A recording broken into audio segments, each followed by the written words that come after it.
we often talk about productivity being the arrowhead or the spearhead of a self-funding transformation. Yes. So why is that?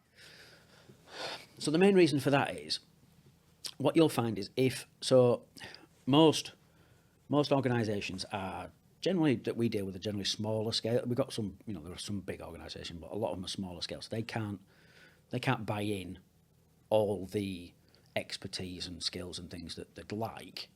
They've kind of got to either home grow it or or work with people like us to come in and do things like that. So what you'll find is in a lot of places they will not be optimized even if they're optimized from a productivity perspective, they can see everything, they can measure everything. They've got the agents where they need them to be.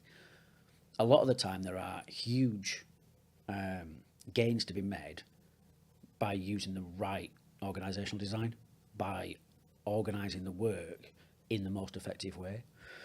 A key bit is things like, scheduling, flex and minimum staffing will impact any smaller telephony area every time.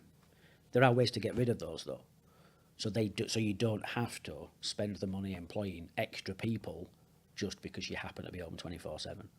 There are ways to make that time productive through reorganising the work, at which point then what that does is then means, right, so say you've got an impact of minimum staffing, you need an extra 3 people for minimum staffing, and your scheduling flex is costing you 10 people.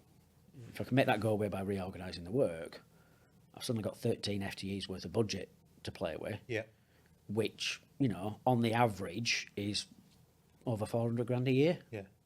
So you could, if you bought tech at 200 grand a year, you've still saved 200 grand a year. So it costs you nothing. You've bought something and it's, you've got a 100% ROI on it, basically on the cost of it, and it's notionally free to the business. So it's that kind of thing that we see, and that's kind of how we do it. It's to make, because if you make them as as productive as possible, organise the work in the right way, you have the minimum amount of staff. 99% of places we see are not like that, so therefore we can always generally make a business case for any tech they want to invest in, if they want to invest in tech by the time we've finished.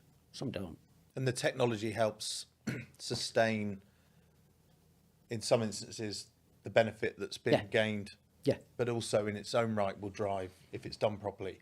We know examples of when we've had customers that approached us to buy technology, but the operation was underwater because they were abandoning 50% of their calls. And and I think tech's going to save the day. And the tech is the answer, because that's the tech salesperson. That's what the vendors tell you. Save 30% off the bat. That's it, straight away, 30%.